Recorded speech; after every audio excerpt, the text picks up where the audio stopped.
Hello बच्चों, स्वागत है आपको आपके अपने चैनल गणित हब में। बच्चों, आज की इस वीडियो में हम लोग बहुलक निकालना सीखेंगे, क्योंकि लास्ट वीडियो में हम लोगों ने माध्यक निकालना सीख लिया था, है ना। तो माध्य हम लोग निकालना सीख लिए हैं, माध्यक निकालना सीख लिए हैं। तो सांख्यिकी चैप्टर में हम लोग को बस एक बहुलक बचा हुआ था, तो वो भी अगर निकालना सीख लेंगे तो हम लोग का सांख्यिकी चैप्टर खत्म हो जाएगा। तो आज हम लोग इस वीडियो में बहुलक निकालना सीखेंगे। तो अगर आप एक कमज़ोर छात्र हैं या कमज़ोर छात्रा हैं तो ये वीडियो आपको ध्यान में रखकर बनाया गया है, क्योंकि इस वीडियो में हम लोग बहुत ही आसान तरीके से बहुलक निकालना सीखेंगे, ताकि आप लोगों को अच्छे से समझ आए और आप लोग एग्ज़ाम में उसको लिख सकें। क्योंकि एग्ज़ाम में आप लोगों को इस चैप्टर से अच्छा मार्क्स का क्वेश्चन पूछा जाता है और काफ़ी इजी क्वेश्चन रहता है। ऐसा नहीं रहता है कि इससे क्वेश्चन आप लोगों को बहुत हार्ड मिलेगा, है ना। तो वीडियो को शुरू करते हैं। तो पहले बात करें हम लोग कि बहुलक निकालने का फॉर्मूला क्या होता है।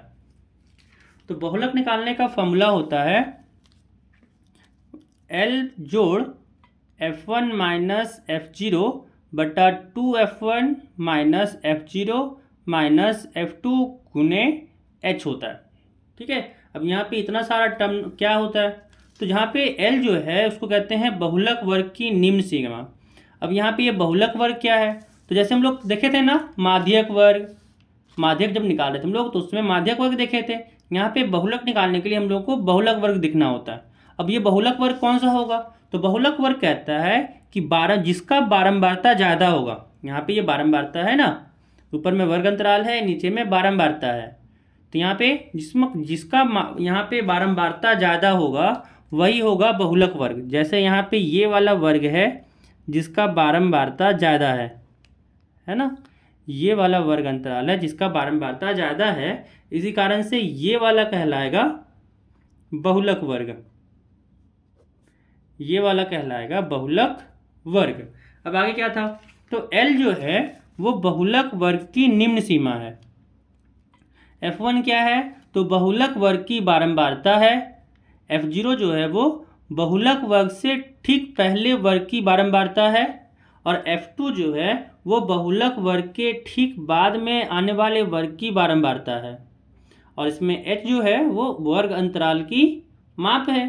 तो पहले यहाँ पे बहुलक का फॉर्मूला लिखेंगे एंड फिर सारे जो इसमें यूज होने वाला है उसका वैल्यू लिखेंगे। तो बहुलक का फॉर्मूला क्या था, बहुलक निकालने का फॉर्मूला था L जोड़ F1 माइनस F0 बटा 2F1 minus F0 minus F2 और फिर गुना में H था। अब यहाँ पे सबका वैल्यू लिखेंगे। तो L क्या था, L था हम लोग का बहुलक वर्ग का निम्न सीमा। तो बहुलक वर्ग का वर्ग अंतराल यहाँ पे है और उसका निम्न सीमा क्या है, तो 35 है। तो यहाँ पे L हो जाएगा 35। अब यहाँ पे F1 बात करें तो F1 क्या हो जाएगा, तो F1 जो है वो बहुलक वर्ग का बारंबारता है ना। बहुलक वर्ग की बारंबारता को F1 है यहाँ पे, तो F1 यहाँ पे हो गया 23। F0 की बात करें तो F0 था बहुलक वर्ग से ठीक पहले, F0 था बहुलक वर्ग से ठीक पहले वर्ग की बारंबारता। तो बहुलक वर्ग से ठीक पहले ये वाला वर्ग था और उसका बारंबारता 21 है, तो यहाँ पे F0 हो गया 21। अब यहाँ बात करें F2 है ना, F2 तो F2 था बहुलक वर्ग के बाद जो यहाँ पे वर्ग है उसका बारंबारता। तो उसके बाद में है 45 से 55, उसका बारंबारता यहाँ पे 14 है, तो यहाँ से आ जाएगा 14। अब यहाँ पे एक और बचा हुआ है H। तो H जो होता है वो होता है वर्ग अंतराल की माप। तो यहाँ पे अगर देखें तो वर्ग अंतराल कितने का है, 5 है, फिर 15 है। तो दोनों के बीच का घटाव करेंगे तो हम लोग को मिल जाएगा वर्ग अंतराल की माप। तो यहाँ पे क्या हो जाएगा, 15 माइनस 5 यानी यहाँ पे 10 आ गया, तो वर्ग अंतराल की माप 10 हो गया। अब ये सारा जितना भी मान आया है सारे मान को इसमें हम लोग रखेंगे और यहाँ से हम लोग सॉल्व करेंगे। तो बहुलक क्या आ जाएगा, यहाँ से बहुलक यहाँ से आ गया L यानी 35 जोड़ F1, तो F1 यहाँ पे 23 है, माइनस F0 यहाँ पे 21 है, बटा 2 गुना F1, तो यहाँ पे F1 की जगह पे 23 माइनस F जोड़ माइनस में F0 था, तो F0 यहाँ पे कितना है 21 है, तो यहाँ हो गया 21 माइनस F2 है, और यहाँ पे F2 14 है, तो हो गया माइनस में 14 गुना यहाँ पे H था और H यहाँ पे 10 है, तो यहाँ पे 10 लिखेंगे। अब यहाँ पे इसको सॉल्व करेंगे, कितना आ जाएगा, यहाँ पे अगर देखें तो आ गया 35 जोड़ 23 में अगर 21 को हटाएं तो यहाँ पे हो गया 2 बटा, यहाँ पे गुना किए 2 गुना 23 46 हो गया, माइनस 21 और 14 यहाँ पे हो गया 21 और 14 35 हो गया, तो यहाँ पे माइनस 35 है गुना 10 है। अब यहाँ पे कितना आ गया, यहाँ से आ गया 35 जोड़ 2 बटा 46 में से अगर 35 को हटाएं तो यहाँ से हो गया 11 और गुना यहाँ पे 10 आया। अब यहाँ पे अगर इसको देखें तो आ गया 35 जोड़ 2 गुना 10 20 हो गया, और 20 बटा 11, तो यहाँ पे आ गया 35 जोड़ 20 बटा 11।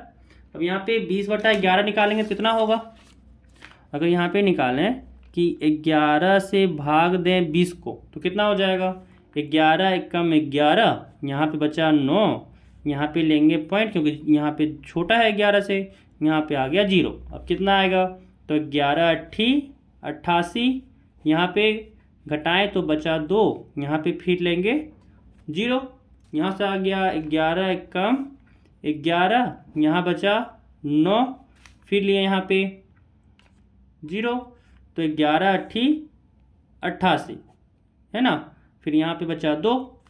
अब यहाँ पे 1.818 आते जा रहा है, तो यहाँ पे लिख देंगे कि इसको 1 दशमलव, अब यहाँ पे 1 है और यहाँ पे 8 है, तो यहाँ पे 1 जुड़ जाएगा, तो यहाँ से हो जाएगा 1.82, यानी यहाँ पे कह सकते हैं कि यहाँ से आ गया 35 जोड़ 1.82। अब यहाँ पे जोड़ने पे कितना आ गया, यहाँ पे जोड़ें तो हो गया 35 और 1 36.82 है ना, यहाँ पे आ गया 36.82, और यही यहाँ पे हो जाएगा हम लोग का बहुलक। तो यहाँ पे अगर ये वीडियो आप लोगों को पसंद आया हो तो वीडियो को लाइक कर दें, एंड अगर चैनल पे नए हैं तो चैनल को सब्सक्राइब कर लें, क्योंकि इस तरह के वीडियो आप लोगों को इसमें देखने को मिलेगा जो आपके एग्ज़ाम के रिलेटेड हो। ठीक है, तो चैनल को सब्सक्राइब करना ना भूलें। Thank you.